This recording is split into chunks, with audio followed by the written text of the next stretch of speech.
Welcome to a special, what do we call this time of year? The time between Christmas and New Year's, a special liminal episode of After Party. It's great to be with all of you, and I hope you're having a very, very special time with your family and your friends. Now, first, if you haven't subscribed yet, give me a little Christmas gift. Wish me a Happy New Year. Throw a subscription our way. It means a lot if you subscribe on YouTube and wherever you get your podcasts. Helps us a ton. On the podcast feed, you're going to get episodes of Happy Hour every Friday. That's where I talk to you through the questions that you send in to Emily at devilmaycaremedia.com. We appreciate it so much when you send those questions in because it gives me fodder for great discussion on Happy Hour, which drops every Friday around 5 p.m. just in time for you to have a drink. Okay. Today's show, we are going through a best of because you may or may not remember this. After Party started on June 23rd. What was happening in mid to late June? Nothing much, just the 12-day war in Iran.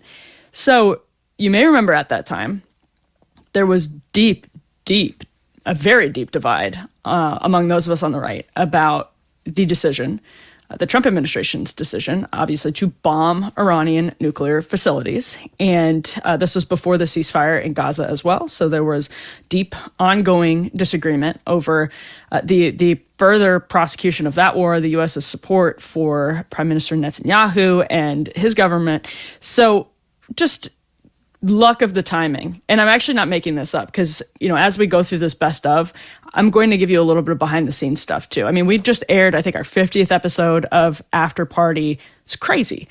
We started at the perfect time. And truly behind the scenes, before we even knew what was going to be in the news cycle. In fact, I know before we even knew what was going to be in the news cycle, we said, let's try Tucker Carlson for the first guest.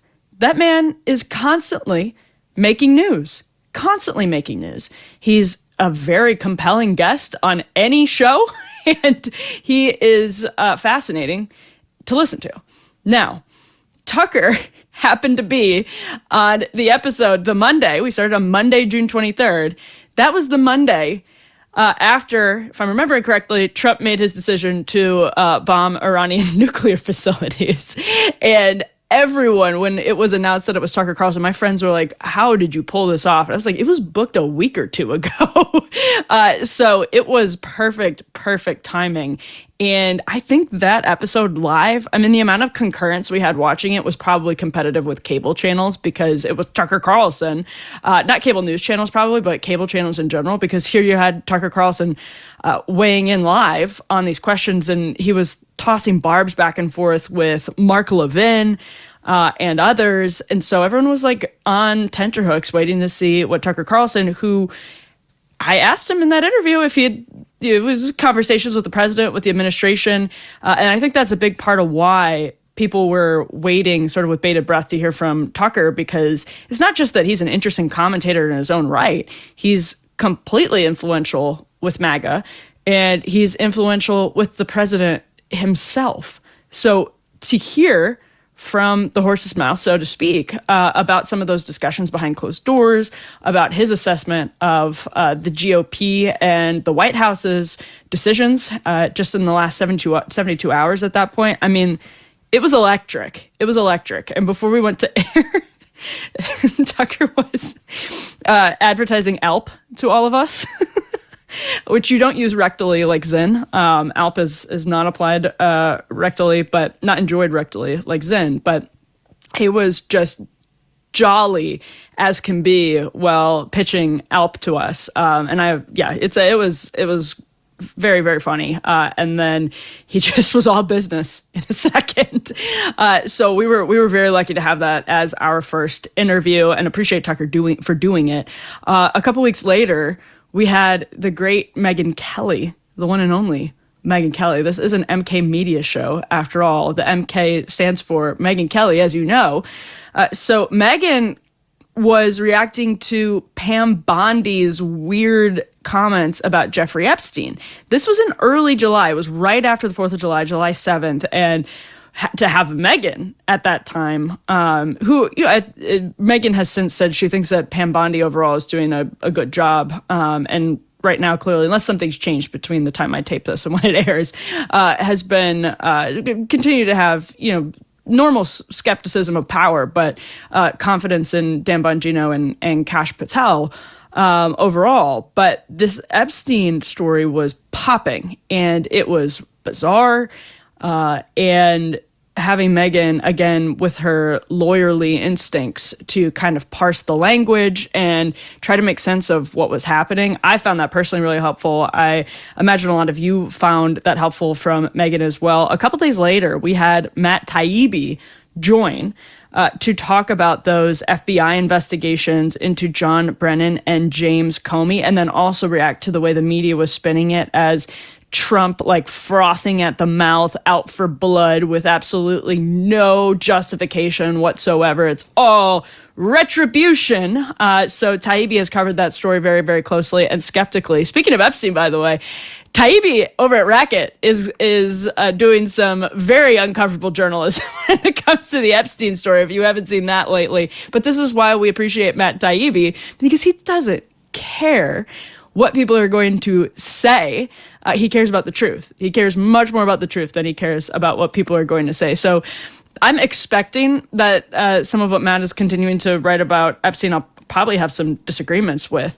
But I just, can you possibly find someone that is more committed to the truth over convenience, comfort, popularity? No. I mean, Matt Taibbi is a special kind of journalist. Used to be a much more common kind of journalist, but we're very lucky to have Matt Taibbi. We've been very lucky to have him on our show, especially when it comes to these very weedy, naughty questions about these Russia collusion investigations. There have been multiple investigations into the investigations, and in order to really, I think, explain it, you have to be able to get deep into the weeds. I think that was intentional. I think it's always intentional, coming out of the FBI and the CIA and the NSA and DNI, all those fun three-letter agencies.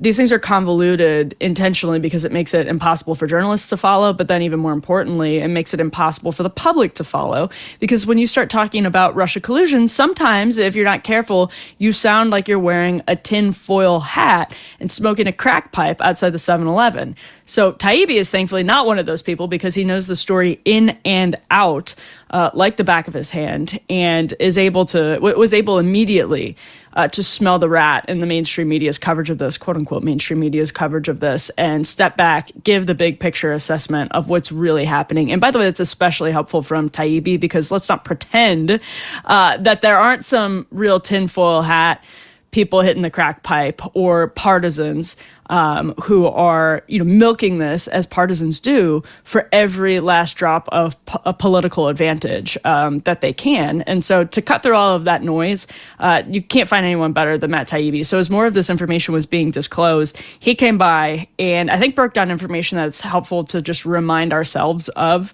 especially as the year comes to a close. We're heading into a midterm cycle. So much has happened in the first year of the second Trump administration that even just going through these clips now, I'm reminded of how helpful it is to look back, take stock before another extremely busy year. And it's going to be even busier, I promise, because there's also a midterm election cycle layered, a multi-billion-dollar midterm election cycle layered on top of all of this. Trump is a huge question mark on Trump's political future. What does he do after he's president, after this term? What does that mean for the current Secretary of State, the current Vice President, maybe the current Secretary of Transportation, all kinds of Secretary of the Interior? There are all kinds of people in this administration right now who could end up being in a race in 2028, which, again, guess when that happens? 2027. That is a year from right now. A year from right now, we will be talking about freaking Iowa and New Hampshire. Yeah, So good to go back a little bit. Pause, take stock of this last busy year, prep for the busy year ahead. Rumors abound that there are Republicans looking for the exit in the House of Representatives. There's a lot. As I'm taping this, there's a whole lot of consternation on Capitol Hill, frustration with House Speaker Mike Johnson in particular. There could be a ton of retirements, could potentially be looking at a midterm bloodbath for Republicans, or a surprising staving off of a, quote, midterm bloodbath for Republicans that tells us a little bit about where the party goes in the future. We'll see. I mean, Donald Trump is promising more of an economic turnaround in the year to come. This is a long windup to the Matt Taibbi clip, but I just say that because he's so detail-oriented and in the weeds of the story that just thinking about his journalism, his reporting on this, helps me take stock of what happened in year one of Trump 2.0. We had Mike Benz on pretty recently. You may remember this. It was before Thanksgiving. And we started to see these Arctic frost revelations, which I continue to believe are the most undercovered story of the entire year. I mean, historic proportion. Because this is state surveillance of historic proportion. Weaponized, partisan state surveillance of historic proportion of a vast scope. Sort of like the story Taibbi was talking about, going back to Brennan and Comey. And the corporate press has barely touched it, except to like debunk it. I mean, this one is truly bizarre. And that's why Benz has an audience, by the way, is that they're looking around and thinking, wait, am I reading this correctly? Where the senator's phone was surveilled, and all of these people at these conservative nonprofits were being surveilled and nobody knew about it because a judge said it was okay to keep it secret? Am I looking at this Excel spreadsheet of like hundreds of names? Is that right? And you guys aren't talking about it at all? At all? So having Benz on as those Arctic frost revelations were coming out, that was incredible. So he's another person who gets really into the muck, into the weeds, and helps make the bigger picture a bit clearer on stories where the bigger picture is very, very hard to discern. Also because you're not getting corporate press coverage of it. And I think that in and of itself biases people against a story. Like when you're only seeing it in conservative media, sometimes people, normies, assume that it must just be a silly red meat conservative media story. But, the Arctic frost is something that the left of the 1970s, if the shoe was on the other foot, would be obsessed with, and rightfully so. And it's incredible how nobody talks about it at all among journalists right now. Like, one of the subpoenas was for conversation. No, more than one of the subpoenas was for conversations that conservatives were having with journalists. Their communications with journalists. Journalists should be apoplectic about that level of state surveillance, and barely a peep, if anything. I mean, I honestly, it's been so little. I think that really biases people against these stories, like taking them seriously. And I hope that's fading away, but it is actually insane. And finally, we're going to play this clip that went unexpectedly viral, I have to say. So one of our first shows, we had the great, the legendary, the man, the myth, the legend, Adam Carolla on. And he started going off on Ellen. I don't even remember how he started talking about Ellen, but we were talking about Ellen. And he spilled the tea on what it was like going on Ellen back in the day. That went mega viral. It was one of our first shows. And I was watching those numbers. I was like, damn. I had this like foggy sense that it might get picked up by like TMZ or something when he said it. I was like, ooh, that's dishy. And it was out of, if I'm remembering correctly, it was like kind of random that we got into like dishy gossip about Ellen, but it's of course not gossip when it's about a very powerful person, because that's why the story is compelling. It's that you have someone who, Ellen has been torn to shreds in the press in recent years, but that was after decades of being lauded by the press. And, she's still somebody who tries to wield some influence. And so it's not gossip at all to say, here's how this powerful, influential person treats people behind closed doors.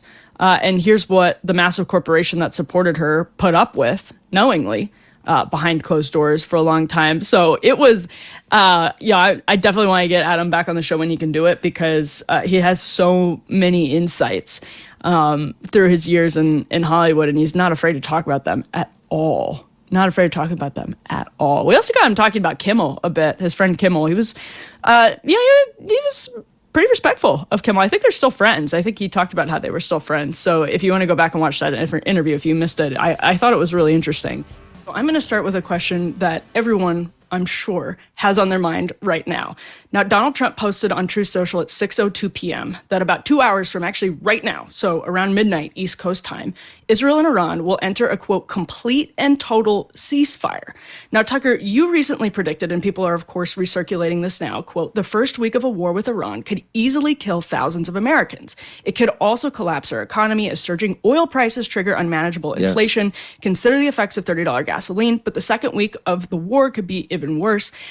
End quote. Now, Ted Cruz is already taking a victory lap. He says, quote, it turns out that Tucker was wrong. I just want to get your thoughts on this, Tucker. Did Trump prove you and all of us who doubted the wisdom of this strike wrong tonight? Well, you could ask Trump. I mean, was this fraught with existential peril? Of course. I'm so grateful that he brought it in for a landing. I think we should be grateful to him. I think we should be grateful to God. I think we should understand how close we came. But I also think we should step back and ponder what we've learned. And what we've learned is who cares about the fortunes of the United States and who doesn't. And Ted Cruz doesn't, obviously. The people who acknowledge no risk at all because they were so focused on helping another country, like Ted Cruz, or the many people who revealed themselves in the last 2 weeks, Mark Levin, chief among them, those people should not have any access to power at all. Those people rolled the dice with your life and with the lives of your children. It's disgusting. And so, just ask yourself, is Mark Levin concerned at all about the United States, at all? And the answer is no. Mark Levin is a repulsive ghoul whose entire sex life consists of watching other people get blown up. He was upset that there was a ceasefire and said so. How could you be upset with a ceasefire? How could you be upset that people are no longer dying? By the way, I think the ceasefire is real. We have no idea where anything goes in life. That's up to God. But as of right now, it's absolutely real, and we should be thankful for it. And so if your first instinct is this is bad, then you've just told us who you are. And look, that's between Mark Levin and God. And I think it's going to be a tough conversation. But for our purposes, Mark Levin should not have access to power. He almost pushed the president of the United States into a path that would have destroyed the presidency and the United States and a lot of other countries too. So a victory lap? Really? No, he was thwarted. John Podhoretz was thwarted. All the people who are thrilled by the direction this was going, Bill Kristol, people who are avowed enemies of Donald Trump and are not at all interested in the United States, they were stopped before getting what they wanted, which was regime change and military occupation of Iran. So they can spin it. They're professional liars, so of course they're lying. But the facts tell a very different story. They didn't get what they wanted, and thank God they didn't. So why do you think the Mark Levins of the world didn't get what they wanted in this case, at least as of right now? Because the president just yesterday Trump doesn't want nuclear war. As he said a million times, he doesn't want Iran to have the bomb because he doesn't want more bombs, because he's afraid of nuclear war, because he understands what it is. I've talked to him about this on and off camera many times, and he has, unique among world leaders, an instinctive aversion to killing millions of people in seconds. And so he's worried about nuclear war. It's the reason Tulsi Gabbard supported him. It's the reason they hate Tulsi Gabbard now, because she raises the very real specter of mass annihilation. And people like Mark Levin just don't care. They're nihilists, but they're hardly conservative. There's nothing conservative about rolling the dice on your country, starting a voluntary war. It's freaking insane. And so, kudos, gratitude, and more to Donald Trump for stopping that. But it's not because he was following the advice of Mark Levin or Ted Cruz. I mean, these people are buffoons who, again, revealed their priorities. And those priorities have nothing to do with the United States. They were absolutely willing to destroy the United States, and including Donald Trump, for an objective that had nothing to do with the United States. And I think every honest person knows that. I mean, that's what we just learned. Like, under stress, you reveal who you really are. You show your real priorities, and they did. And like, again, that's between them and God. But I think going forward, people like that cannot be allowed to steal the mantle of America first when America's interests are not first on their list of concerns, like not even close. So I think you're the first person to ever use the words Mark Levin and sex life in the same sentence. No, but and I'm not being mean. Look, it's clear that there are certain people, for whatever reason, it's connected to age. That's obvious. All the people who are most excited about killing seem to be old. I don't know any 35-year-olds who are really excited when people die, when there are videos of dead people on the internet. They don't get off on that. They're like, because they are living their lives. They are, in the truest sense, pro-life. But there is something about some older people, and I've always had great admiration and respect for older people. I was raised that way. I revered my father, for example, who lived to 84. But there is a category of older people that would include Rupert Murdoch. It would include Lindsey Graham, who turned 70 next month. It would definitely include Mark Levin, for whom, like, killing obviously provides some sort of deep emotional charge. And I don't mean to be glib and say it's sexual. I'm not like the Freudian here, but I mean, clearly you watch Mark Levin talk about killing people, and it's really dark, and it's certainly not something that any Christian can be comfortable with, because Christians are not for killing people, just period. Just to remind you, and I know that there are a lot of evangelicals who are like very excited to kill people. Check yourself for a second. Is Jesus' message we need to drop more bombs on people? Is that what you're arguing? I mean, I'm sorry to bring it to that, but I feel that I can say that as a deeply imperfect, flawed, ignorant Christian who's trying to understand the message of the religion.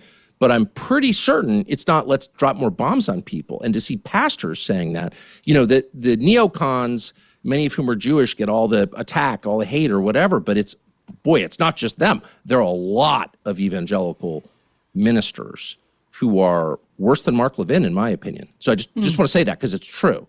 Yeah. And I think they should measure what they're saying against the gospel. And it's like, is there alignment there? There's not. There's no alignment there.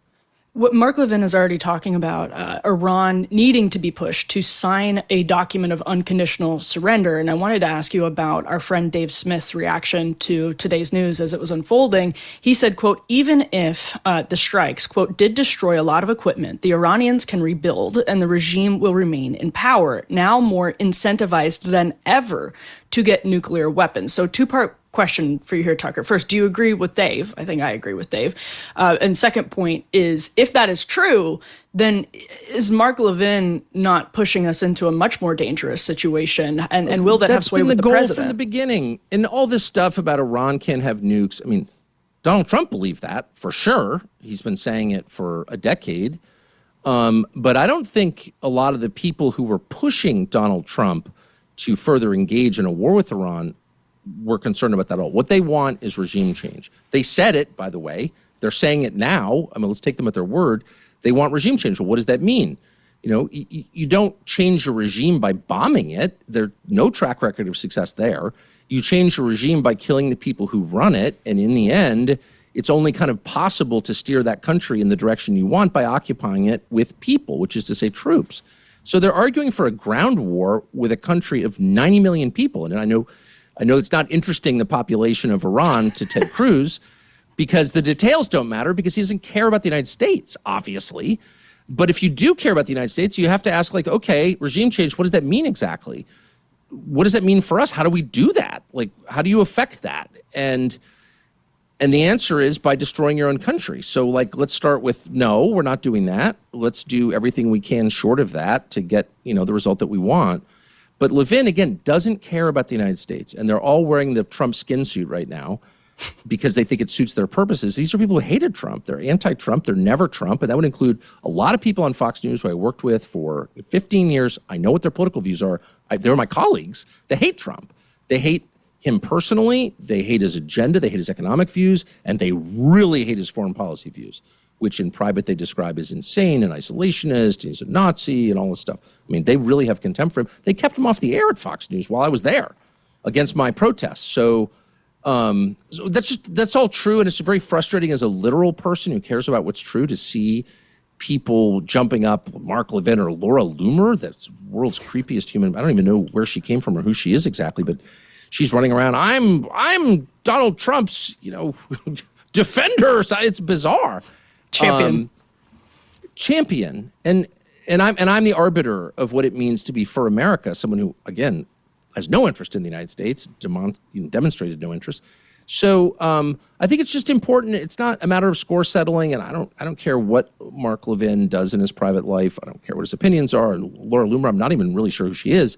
However, if people like that are able to take over a political movement whose stated goal is to serve the United States, first and foremost, America first, make America great again, if those people can take control of that political movement, first of all, it's an offense against reality and truth, but second, it's really dangerous for the country.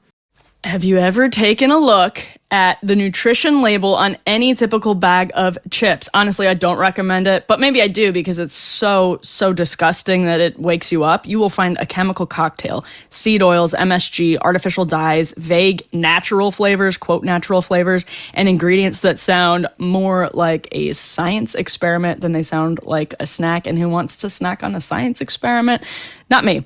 Masa is part of the growing movement to bring back real food. You know I love masa. With only 3 ingredients, organic corn, sea salt, and 100% grass-fed beef tallow. Not only do these chips avoid the bad stuff, they taste incredible too. With masa, you'll feel satisfied, light, and energetic with no crash, bloat, or gross, sluggish feeling afterwards.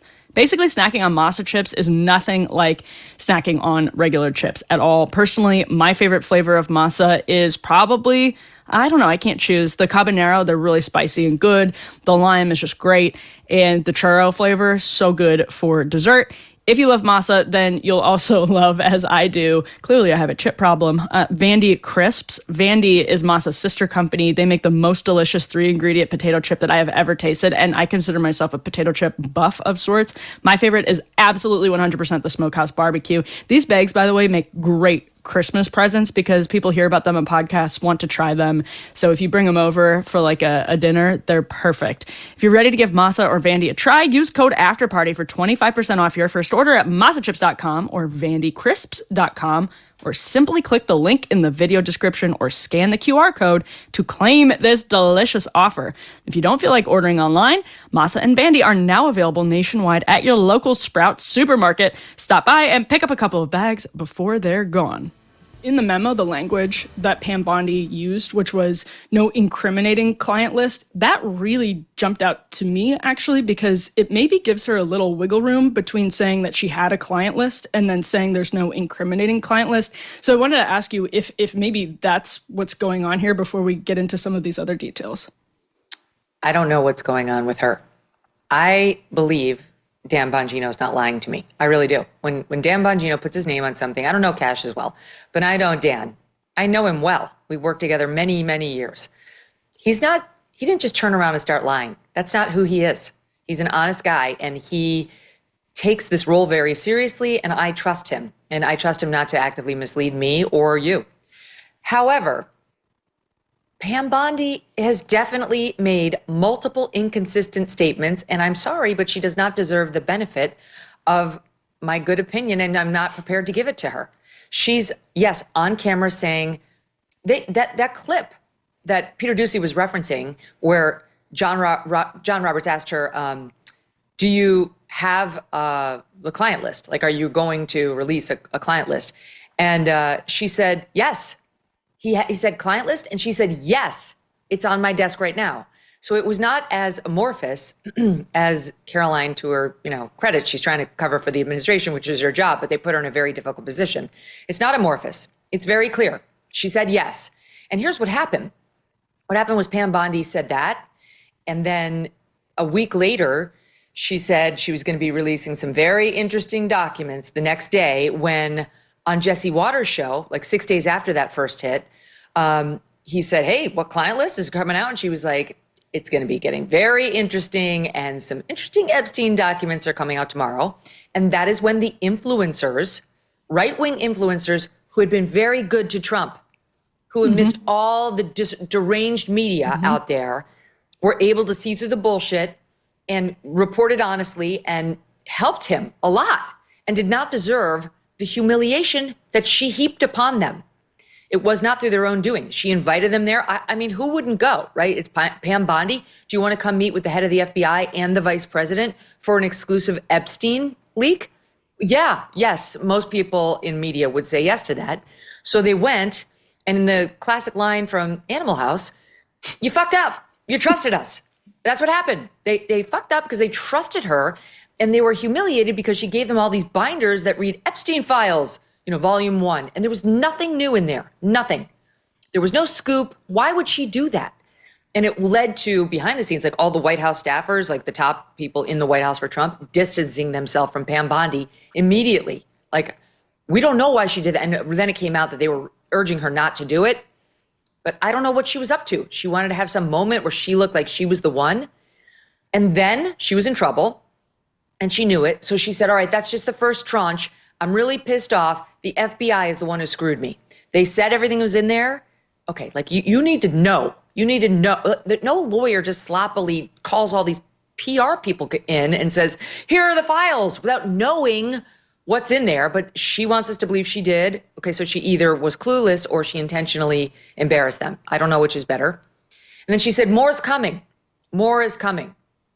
And we waited and waited and waited. Those people did not get an exclusive to redeem them. And instead, she got caught on camera by James O'Keefe saying, there are thousands and thousands of videos like showing child pornography. And it was like, wait, what? Child pornography? No one's been talking about that. I mean, we know he had like a predilection for very young girls, generally, 17, but the ones looked more like 14, but we hadn't heard like 8. So, what exactly does she mean by child pornography? We don't know. When she found out from James O'Keefe, he was about to drop that on her the next day, she ran to the microphones and on her own was like, I've got all these videos. So it was very clear to me she was trying to make it look like I didn't say anything out of turn to the James O'Keefe operative. I'll say this right on camera. It was just very obvious what she was doing. But it was still a loop because it was like, we're talking about client lists. We're talking about people who Jeffrey Epstein may have blackmailed. How have we taken a loop now over to weird, inappropriate, disgusting pornography? Okay, so to me, that already seemed odd and like a slip, but it seemed like perhaps this is where she's going to plant her flag now. Like this is the extra stuff, because either there is extra stuff that she decided she can't show us, or there isn't and there never was. And she was lying when she was like, it's on my desk, and trying to hype the story, overhype, hype, whatever your word is.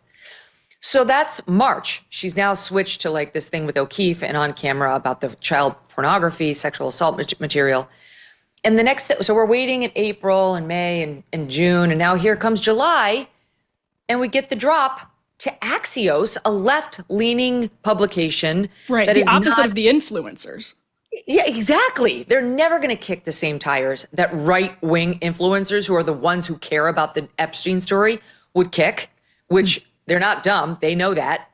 So they do this late holiday weekend drop through Axios, which is just going to lick, their boots saying, thanks so much for this exclusive, which we know is going to get us millions of clicks. And now nobody's talking about it. So and in the memo, we've gone from, I have it, the client list. Yes, the client list. It's on my desk, to no client list and no names. And by the way, at the same time all this was happening, Alina Habba, who was Trump's personal lawyer and at the time in February, counselor to the president, and would become part of the DOJ team working for Bondi within 3 weeks of these comments on Piers Morgan, went on camera to say, these are some very bad people. We've got names. We've got client lists. And the only reason you don't know about it is because there wasn't transparency. That's what Bondi had said too, that this administration before us wasn't transparent. And Alina Habba said, I'm not going to get ahead of letting them have their day in court. I'm going to let the guilt or innocence come out in court. But yeah, people will be held accountable under Cash and Pam Bondi.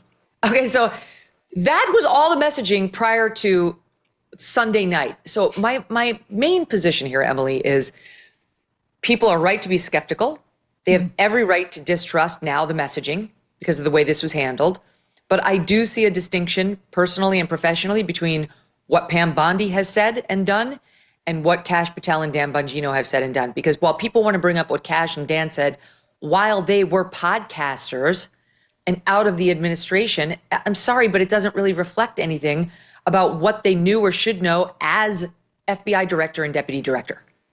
Bondi, for what it's worth, and it's very worth mentioning this, by the way, and Julie K. Brown pointed this out actually back in February when all of this was happening, was the Florida Attorney General during these like critical Epstein years. Julie K. Brown said she was Florida's AG 2011 to 2019, a period of time when Epstein's plane records became public, victims' lawsuits were filed, and a lot of new evidence against Epstein surfaced. So questions should be asked about why she didn't take up the case or launch a probe when she was AG in Florida. And Megyn, just to, I think, ask about everything you laid out, it sounds like you don't see a sort of plausible explanation that will satisfy the public for how Bondi has conducted herself since like late February. No. She either knows or I don't she get either, there's no good explanation. Why did she say it's all, why was she leading the media along? The thing that I don't understand, if you want to put total faith in the memo that they leaked to Axios, there's no there. And you know, you may or may not know about me, Emily, but I am like the least conspiratorial person you'll ever meet. I believe in like almost all of the government lies. I do. Like, I do. So, oh, that's right. You get 10 like, boosters. You're right. No, I did get a booster. One booster, two COVID shots and a booster. Driving into the drink. I know. Me too. And now I have an autoimmune issue. Great. That's right. That's what the tequila's for. I think it is actually a medicinal. We'll have to ask Bobby about that. Right. Okay. So, but anyway, it's not like whatever. I mean, I believe COVID started in a lab and all that. I'm not a complete loon, but I'm just saying I'm not somebody who thinks we didn't have the moon landing or all that stuff. So my point is simply on Epstein, all along, I've been like, hey, he might have killed himself. I don't know. He might have, you know, he's facing a lifetime in jail. He's a miserable guy. I don't know if there's going to be client lists or not. I'm not sure. You know, so my point in raising this is for me to be looking at her saying, I don't believe you is telling. It's telling even in my own heart, because I am trying to go down the non-conspiratorial route to say, okay, there are no client lists. It was just Jeffrey Epstein and his own perversions. I'm just going to forget all the stuff about the planes and the islands and all that. Okay, I'm just going to say, I know Ghislaine Maxwell was convicted of trafficking girls to Jeffrey. That is true. There was no evidence in that trial she was trafficking them to, you know, all the other names that we've heard and or any others that we haven't. So, okay, I'm going down the lane with you. What then makes Pam Bondi come out and do all those things like, I've got juicy stuff is basically what she was saying, and get the influencers there to try to look like it's shit's going down, you know, like you're going to get the truth from us, and then like doubling and tripling down. And then why did she switch it to child pornography, which I do believe there is. I believe the FBI does have that of Jeffrey Epstein. But to me, I guess that was probably her out, because now she's starting to realize either she is caught that she doesn't have the other stuff, or someone has slapped her hand to say, you can't release that.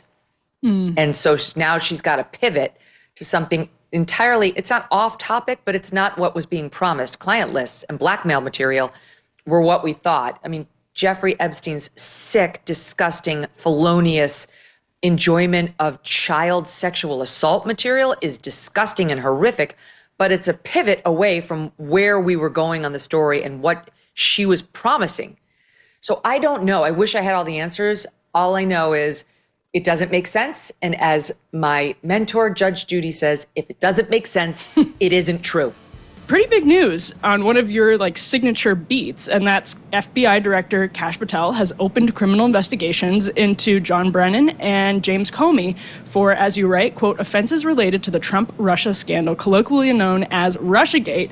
The opening of criminal probes into the two of the most powerful enforcement chiefs of the Trump era marks the first steps towards consequences for the elaborate and historically unprecedented intelligence fraud that for years consumed American politics. And this follows the ICA scandal of the week before. We're going to get into all of this because, Matt, you make it very intelligible to people who don't follow it as closely as you do. But let's just start with these investigations against Brennan and Comey. Seems like a pretty significant escalation. Tell us what's going on. So I was able to confirm this morning that they've opened up criminal investigations at the FBI pertaining to Brennan and Comey, and that those were as a result of a criminal referral from the CIA Director John Ratcliffe, who, as you know, last week also released an 8-page report on irregularities with the process of creating the intelligence community assessment of 2017. But it's a significant step forward for anybody who's followed this incredibly annoying story for the last 9 years, because this is now the boomerang coming all the way back. Once upon a time, everybody was waiting for indictments against Donald Trump or people in the Trump family, and now it looks like there's a realistic chance that there may be cases that end up in court against figures like James Comey and John Brennan, and that's good news. Yeah. And the question now is actually what some of the investigations could turn up. And I think we have this video of, because you sent out a separate note today to Racket subscribers. People should subscribe to Racket.news. That was a clip of Kash Patel on Joe Rogan. The FBI is like transferring buildings at the moment, and it's all like very bizarre. But this is Kash Patel maybe previewing something when he was talking to Joe Rogan recently. And we can go ahead and roll this clip and get your reaction, Matt. Mm-hmm. Just think about this. Me, as the director of the FBI, the former Russiagate guy, when I first got to the Bureau, found a room that Comey and others hid from the world in the Hoover building, full of documents and computer hard drives that no one had ever seen or heard of. Locked the key and hid access and just said, no one's ever going to find this place. What? Yeah. So my guys are going through that right now. What's in there? A lot of stuff. Matt, this is an amazing clip for Rogan just in the background being like, what? No, he's like Brad Pitt in True Romance in that scene. It's great. I love that you had that right at the top of your mind. You're like, oh yeah, it's Brad Pitt. No, but that was an interesting thing, and everybody is sort of passing that around the internet. But then, as I was calling around this morning, somebody close to one of the investigations told me, like, yeah, he was actually, that was actually a slip, or he did actually refer to this investigation when he was talking to Joe. So that is a true thing. It's not something that people are just saying on the internet. And it's also interesting because it brings in, there are really two parallel tracks to this investigation. I think that's one of the things that's confusing people. There was a huge investigation that was run out of the House Intelligence Committee for years. It began with, oddly enough, Kash Patel working for Devin Nunes, but all that stuff was housed over at Langley for years. It's been locked up there since 2018, and people haven't been able to get at it. Trump tried to declassify it.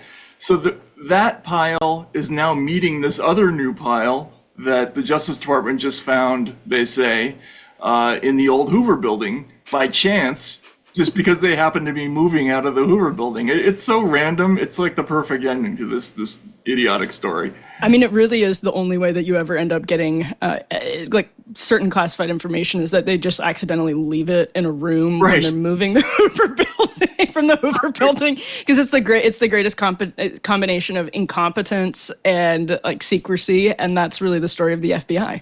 Oh, totally. Yeah. No, there couldn't be a better resolution to this whole thing. If there's actually damning evidence on any of those documents or hard drives that Kash is referring to, I mean, that would be hilariously funny and kind of the perfect resolution to this whole thing. But we don't really know what's on there. We do have a pretty decent idea of what's on the other stuff.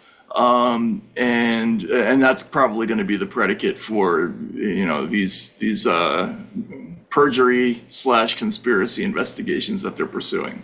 Yeah, that's one of the things I thought you did a really good job of running down. And that's one of the questions I have for you right now is what, it's hard for me to believe that they open these investigations, Kash Patel opens these investigations, and they don't end up in charges against Brennan and Comey, particularly for perjury over whether or not the Steele dossier was involved in this ICA that became big news last week because the CIA under Director John Ratcliffe, who is very well regarded in the MAGA world and is close to Donald Trump, frankly, released and Matt, what was the document formally? It was like a memo. Yeah, it was called, it had some bizarre name like Tradecraft Shortcomings of something. It was a very forgettable title.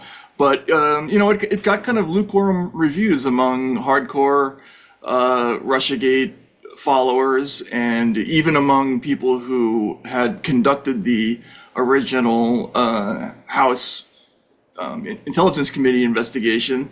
You saw Rick Crawford from the Intel Committee talking about how the CIA was attempting to whitewash everything that had happened. He sent a angry letter to Trump about that. But I think that was actually just a misunderstanding.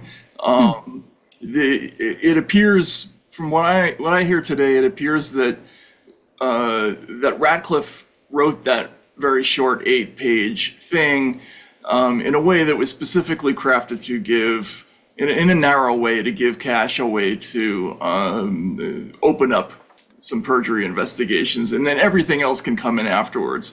But that document is not the be-all, end-all of everything that they found. It's designed for utilitarian purpose. So that's a really important point, because the big picture, zooming out of all of this, is whether or not they said the Steele dossier was sort of immaterial to opening up the Trump-Russia investigation when they did, and they were passing along what's called an ICA internally. And so there's a big fight over basically whether or not they used this opposition research to target a political opponent, and then the sitting president of the United States. It's one of the most undemocratic schemes that we've seen happening. And the Peter Strzok text message about an insurance policy basically tells you all you need to know about their mentality here. But I want to put two headlines up on the screen. This is F2. This is the Politico headline about the Ratcliffe memo, which said, CIA review of 2016 Russian election probe finds no major flaws, which, Matt, you wrote about also. Apparently, I hadn't seen this, but Ken Delanian, also known informally as Fusion Ken, because of his obvious connections to Fusion GPS, which was peddling all this opposition research. He went on MSNBC and said the Ratcliffe report didn't show Brennan had done any wrongdoing, let alone a crime. And you kind of fisked this. Let's put the racket headline. This is F3 up on the screen. But at the same time, there's something interesting about Politico reporting that essentially this was a letdown, that there wasn't much in it, that it almost like didn't accuse anybody of wrongdoing, because that's kind of what the people you were talking about said. Your reporting suggests that actually it was maybe the first step into investigating perjury regarded to the Steele dossier. Is that correct?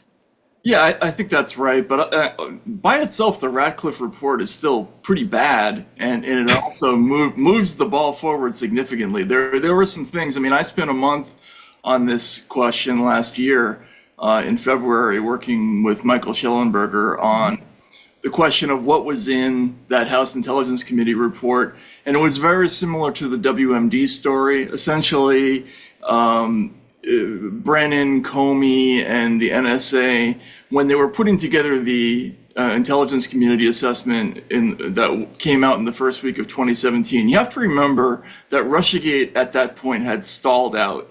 All the various investigations had finished. There had been a story in Mother Jones.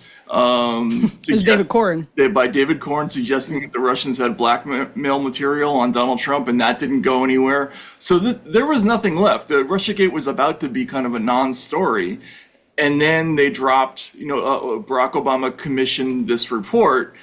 And the only way that they could say in the report that Russia specifically interfered to help Donald Trump was if they brought in material from the Steele dossier, because they didn't have a source on this. So that's how this whole thing was put together. That's what's in the Ratcliffe report is essentially like a documentary confirmation that John Brennan overrode his internal controls. They told him that they shouldn't use this stuff, that it didn't meet even minimal standards of anything. And, he said, no, and there's a written thing by him saying, no, I think it warrants, in consideration. And the reason that's relevant is because he's on the record saying otherwise in testimony. So there's your case right there, if you want to make a perjury case. Yeah, there's such circling back to that video of Kash Patel and Rogan, you also made a good point about this. And I'm curious to hear more of what you think, because you know the internal machinations of the media really well and how government tries to spin reporters and the position that it puts reporters in when they're giving newsworthy information, even if it's also clearly trying to get ahead of something or to disrupt a bad news cycle. And so the obvious connection that a lot of people have made is this is happening amidst the fallout over Jeffrey Epstein, basically the DOJ basically like closing the case on the Jeffrey Epstein investigation, saying there's no more disclosures coming from us, nothing to see here, no incriminating client list, no credible evidence of a blackmail operation. It's all very ridiculous. But then we hear that from the FBI, they're opening this long-awaited investigation into two of the major villains of the Trump era, John Brennan and James Comey. So your point, and flesh this out for us a little bit, is that clearly this was already percolating according to your sources when Kash Patel went on Joe Rogan's show. So maybe is it possible that the story that I think was originally given to Fox News, the exclusive on this, was Epstein related, but the actual investigations themselves maybe weren't? Yeah, what I was told is that the investigation's been going on for months. I don't know what the deal is with how the Fox story came out, but I do know that there were rumors flying all over the conservative media world this weekend that something about Russiagate, much bigger than the Ratcliffe report, was about to come out. So yeah, it's possible that's politically related, that, maybe the timing on the announcement of an investigation, that could be related to the Epstein fallout. But there's no question that we're working on this and that they have been working on this. I mean, this is the reason that Kash Patel was named FBI director. I mean, this is the case that put him in that office. And it would be an enormous shock if they weren't working on this from day one, frankly. When Arctic frost revelations broke wide open from Senator Grassley's whistleblower documents, I think people had a hard time wrapping their head around exactly what the government appears to had done in that case. And we keep getting more information, it seems like every single week now. There's a New York Times report suggesting subpoenas are landing in the laps of people who were, this is F0 folks, that people who were potentially implicated in the original Russian collusion hoax, some of which continue to be involved in shadow operations down the line. So, Mike, we're a couple of weeks now post Grassley whistleblower revelation. As we are approaching maybe the 30,000 foot view, how are you making sense of what we've learned just in the last couple of weeks as somebody who's been very much in the weeds of this for a long time? Well, there's nothing surprising in it. It's simply validation of what I think folks felt but didn't have the documents to prove, which was that there was a full-scale effort by the Biden Justice Department to completely destroy any aspect of the Republican Party that had some perceived allegiance or support network axis around President Trump and his movement. This Arctic frost investigation, the Arctic frost is essentially an orange tree that can grow in Florida, and it's kind of like an orange man bad. It's just like they named Operation Crossfire Hurricane after the Jumping Jack Flash lyrics from the Rolling Stones song, but then also the spy movie, the Whoopi Goldberg British spy movie. And of course, it was created by a British spy, Christopher Steele, and his British spy network with Richard Dearlove. They did the same thing with Arctic frost to root out all the different roots and branches of the Trump tree. And so what they did is they spied on, they got subpoenas and basically got the phone communications, texts, basically everything you can dig up, emails on 430 major GOP figures, not just in the media and in civil society, but also and in the Trump inner circle, but also in Congress. I think Ted Cruz said 20% of Senate Republicans ended up having their phones secretly subpoenaed by the Biden FBI and Justice Department. And then Judge Boasberg, who is this very infamous Chief Justice, basically, in the D.C. court system, he then compelled AT&T and Verizon to not tell the senators that the FBI was spying on their phones. And I mean, I pointed this out, but this is a criminal violation. There's the Senate Oversight Committee has to be able to conduct oversight of the FBI. When they're being spied on by the FBI, they can't conduct oversight of what the FBI is doing. And it looks like this was basically a conspiracy with Jack Smith and Judge Boasberg. I think that, frankly, Judge Boasberg should not just be impeached, she should be indicted on those grounds.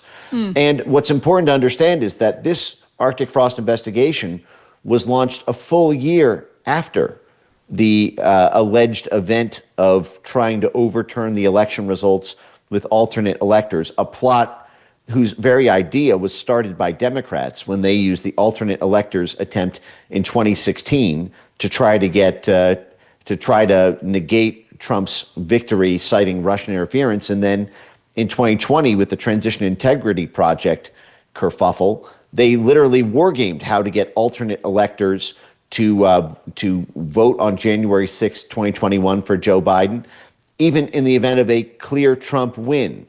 This is in their own manual, which was wargamed by no less than John Podesta himself, the campaign manager for Hillary Clinton, and who would go on to be the White House climate czar in charge of a $375 billion slush fund for his cronies. And that was organized by not just the Democrats, but the Never Trump wing of the Republican Party, participating in that war game for alternate electors in case Trump had a clear victory on election night in 2020 was Michael Steele, the former head of the DNC, Donna Brazile, the former head of the DNC. So I was going to say Michael Steele was out of the RNC. RNC, that's what I meant. Even better. But so you had both former heads of the party.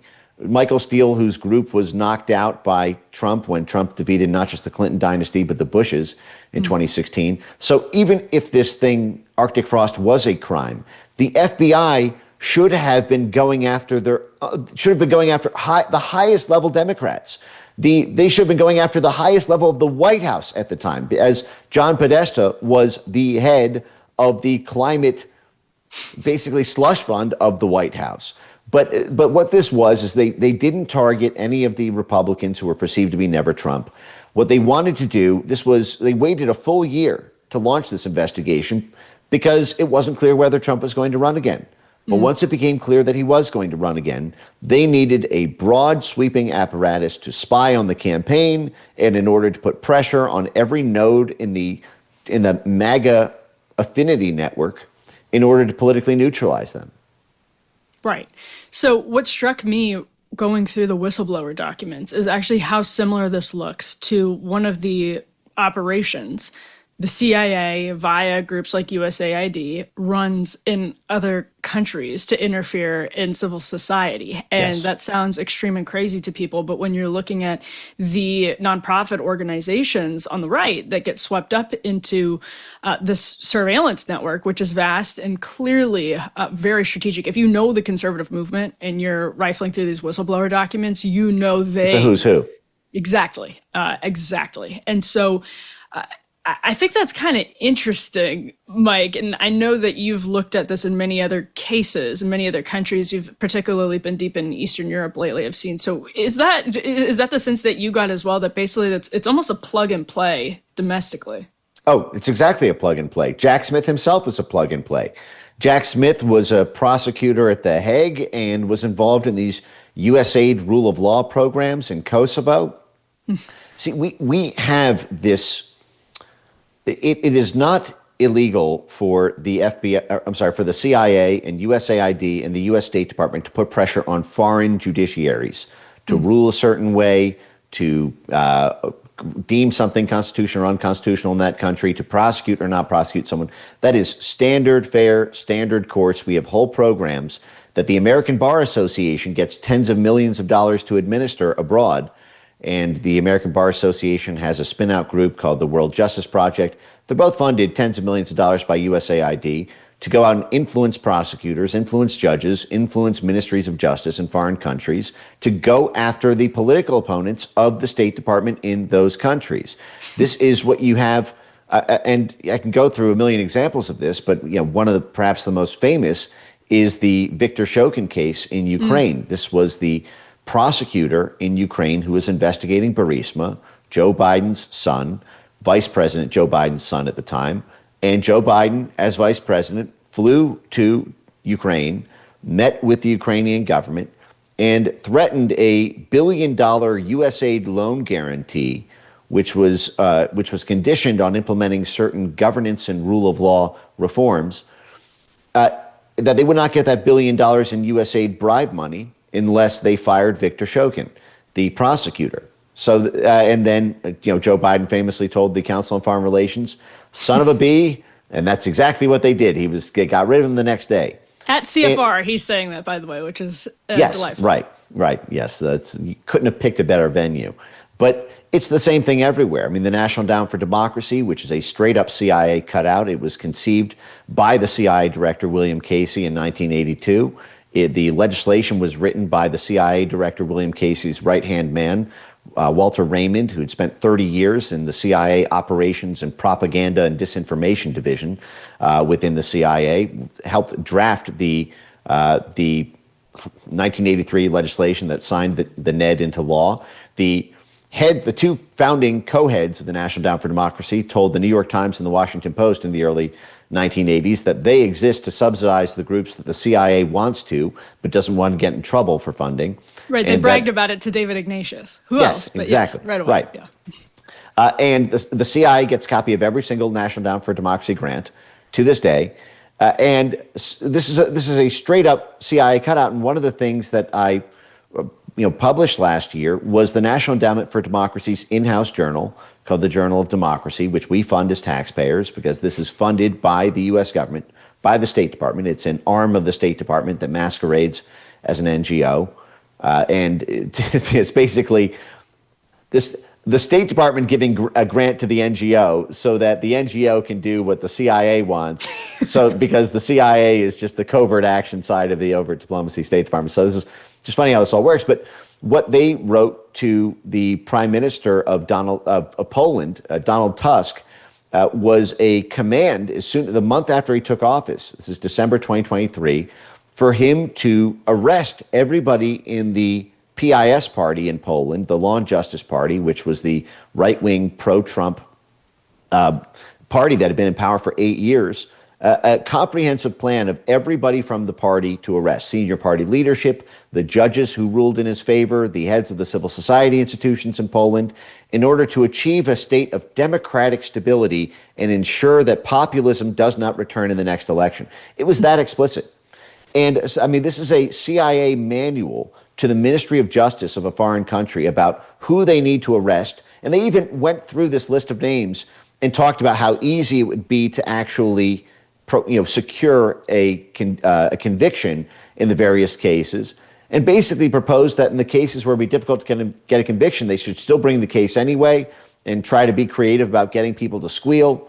I mean, this is the network that Jack Smith slithers out of, like a sort of frozen snake that just gets unfrozen out of the box to do this same thing to who is the president of the United States and then running for president and now president again. I mean, frankly, this is a criminal conspiracy.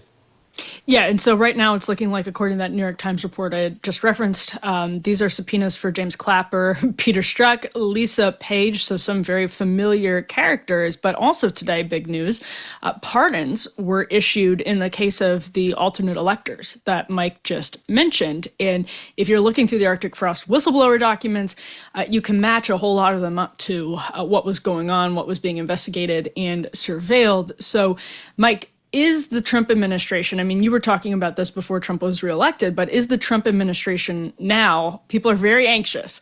They don't know exactly what to think of what's happened from Trump 2.0's FBI and CIA and State Department. Do you think that this is a pretty sincere, robust effort right now that is humming the way it needs to be to solve some of these really foundational problems and the roots, really start digging up the roots of these problems? I don't know that it's humming the way that it needs to be. I think that there's been a good effort to try to expunge the Justice Department of the worst apples. At the same time, I don't know that there has been an equivalent hiring spree in order to onboard the necessary manpower, because these cases are very fact intensive. There's a lot of due diligence that needs to be done. There's a lot of strategizing about all the different. Because you need to be ready for basically pro bono infinity mega lawyers on the other side to find every technicality, every jurisdictional or venue loophole to move things, in their favor. Every way they can rig it is kind of what the Trump administration is up against, because the legal profession as a whole leans enormously pro blob, pro foreign policy establishment. And, as I was discussing, these USAID rule of law programs, which are prolific basically in every country on earth, are a way to get promoted up the judiciary. As I've covered, even Norm Eisen, the chief hatchet man for all anti-Trump lawfare, and has been since day one when Trump got into office in January 2017, was flying over to Europe, or flew out Chief Justice John Roberts on 2 occasions to have week-long joint study sessions on U.S.-EU law. I mean, just at the highest levels of this thing, you see this relationship. I mean, right now on the board of the World Justice Project, the USAID-funded programs to influence foreign judiciaries, 4 former Supreme Court justices are on the board of directors for that. I mean, this is a network. How do you end up on the short list to become a Supreme Court justice or to become a high-level appellate judge in the United States? You move up through these networks. You get credentialed through them. You get, the whisper networks and the donor networks and the political networks say, okay, this is a good, solid guy. And so that is what you're up against in the United States judiciary. I mean, the fact is the American Bar Association led the crusade to indict Trump. And they have a legal monopoly on the ability to credential law schools. I went to law school. That law school had to be credentialed by the American Bar. Every single one in the country does. And this is the group partisanly crusading to indict, for the first time in U.S. history, the U.S. president. Everyone knows what this is about, how the bread is buttered, how the rank partisan hackery of it.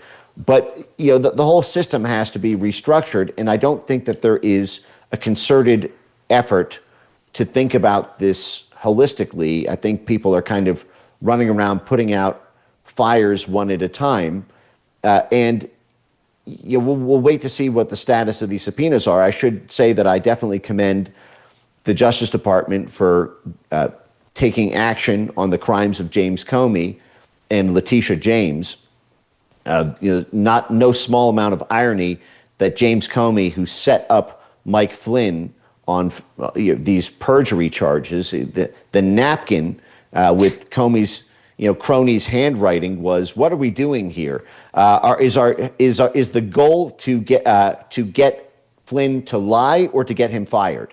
Is our goal to entrap him for some BS perjury charge, or is it to run a covert political black ops operation to get the national security advisor fired?" I mean, it was that naked. And James Comey even then bragged and laughed in an interview that he would never have even attempted that if Hillary Clinton had won the election, because she would not be so green as to allow James Comey's FBI cronies to even attempt such an entrapment operation. But the fact that they have moved forward on that, and they've moved forward on the Letitia James one, does give me some hope that justice and accountability will finally arrive at the feet of John Brennan.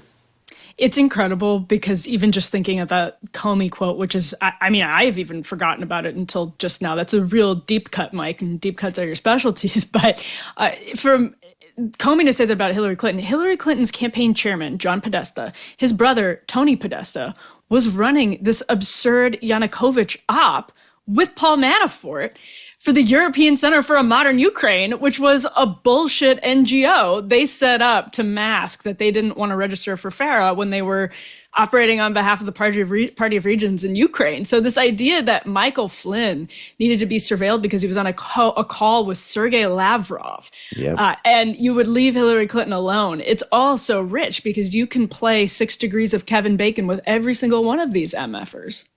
Recently, I learned about colostrum. It is the very first milk known as liquid gold. You guys are going to make me do that indefinitely every time we read this ad that babies receive from their mothers after birth. It is packed with proteins, natural growth factors, antimicrobial peptides that work to enhance your immune response, reduce inflammation, repair and balance gut lining, reduce bloating, and make your hair and skin look amazing. So many benefits. Today's sponsor, Cowboy Colostrum, offers the highest quality cow colostrum available in the U.S. 100% made in America from 100% American grass-fed cows.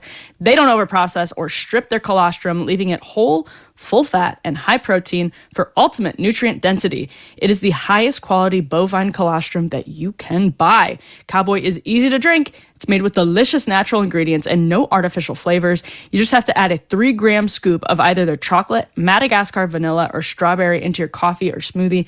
I like to put the strawberry into a cup of milk. Very good. For a limited time, our listeners get up to 25% off their entire order. Just head to cowboycolostrum.com/afterparty and use code AFTERPARTY at checkout. That's 25% off when you use code AFTERPARTY at cowboycolostrum.com/afterparty. After you purchase, they will ask you where you heard about them. Please support our show and tell them our show sent you. Let's go ahead and roll this clip of Ellen DeGeneres from last week, S7, talking about what she perceives as a grave injustice occurring under our noses here in the United States. All people in America and Republicans who would quite like to undo the right for gay people to get married. I mean, that's back on the table as a debate, I think, absolutely. isn't it? The Baptist Church in America is trying to reverse gay marriage. They're trying to, at the very least, stop it from happening in the future and possibly reverse it. And Portia and I are already looking into it, and if they do that, we're going to get married here. Honest to God, didn't realize. Their applause lines, they love it. I thought they were married years ago. She says she's also, this is F3. She says she moved to the UK because of Trump, which reminds me of exactly what you were just saying, Adam, that something about Trump himself seems to have triggered the unraveling of very talented people. Do you consider Ellen to be one such case? Well, Ellen has always been a mean person. Mm-hmm. And it's not, she had her dust up with the press and these stories probably 2 or 3 years ago. But I did her show. And I mean, look, I'll tell you truthfully sort of how it works when you do every show. Every show has its own kind of personality, the show itself, not the on-air show, but the behind the scenes. They all take on sort of the personality of their leader. And it's sort of like when you go into a business and people are always all friendly, or they go into a business and everyone's sort of douchey, and you're going like, why is everyone so mean and crappy in this business? It's the owner is that way, And so when you would go do Letterman, I'll start here. When you do Leno was fun and breezy and easy, and people were nice and they were kind of laid back, and they weren't looking over their shoulder at all. And it was very kind of laid back. And Kimmel's show is laid back and nice, and people are nice. And Letterman's show, people are scared, or they were scared when I did. 2 times I did. They're scared because Dave would scare them. And Ellen's show, people were scared, real scared. And I knew they were scared because it's like, I was just sitting in my dressing room, and their like segment producer came in, and he went, all right, so we went over all the stuff we're going to talk about, Christmas Vacation or whatever it was. I go, yeah. And he goes, you're not going to talk about meat or beef or anything like that, right? And I go, no, I'm not. I'm just going to talk about the stuff we talked about, going on vacation at Christmas, or the kids, or their anecdotes. Oh, okay, all right. And he like came back like 20 minutes later, right before I went out, and he's like, okay, but don't talk about beef or meat or any. And I was like, you got 2 warnings? Yeah. And I was like, oh, this guy's scared to death. This guy's scared. And then later on, I talked to someone who signed an NDA, so I won't say his name, but he wrote for Ellen. And I just went, how's Ellen? And he said, worst person. And then we went, not worst person I've worked for, worst person I've ever met. And by the way, I knew the guy did Rosie when Rosie was the Judy Chubb Club, the worst and the meanest. So I don't know, some sort of mean off between Rosie in her prime and Ellen in her prime, the clash of the Titans. Maybe some mud wrestling. She's, I like that, but so, she's not a nice person at all. Which now everyone knows what I knew 15 years ago or whenever I learned it, but now that seems to be common knowledge, which I was trying to explain to everyone how mean she was. Not because she was mean to me, because everyone was scared of her, which means she's mean. She's not going to be mean to me. I'm a guest on the show, right? So I wouldn't know it from my exchanges. I would know it with how her staff was cowering. So also, they make so much out of this. Like, they're going to try to do, it's like they're not going to do anything. Obviously, it's a form of narcissism where I'm going to have to come here and do that. And she crosses her legs like Barack Obama, which is bad. So specific. Such a specific. Well, the more progressive you are, the deeper your cross. Okay. And if you watch Barack Obama, his is like a full, deep cross, because him and Justin Trudeau and Gavin Newsom have to do like super deep crosses to signal to their constituency where they're at. You learn the further left you go. That's that's passed down. Politician. Trump puts his soles of his feet together, spreads his knees as wide as he can, and then makes a diamond around his nutsack so everyone can, like an offering. It's like accentuate. Like, hey, over here, right down here. Here we are. Can't get my knees closer than 26 inches together. Nobody will ever do it like him. Nobody will ever do it like him. It's just been an incredible 6 months. I can't believe it. More than 50 shows, all of these guests making news. We've had a lot of these interviews that we do get picked up by other news outlets, which is always really gratifying as an interviewer, because it means that you asked questions that people care about, and you were able to get answers that people cared about. With Adam Carolla, I was not even trying. My memory is that he just went and started dishing on Ellen, so I can't take credit for that. But it's if you're watching After Party, you're watching a news-making show. Even though we're live at 10 p.m., we're like cross-listed with comedy podcasts. We have we're irreverent.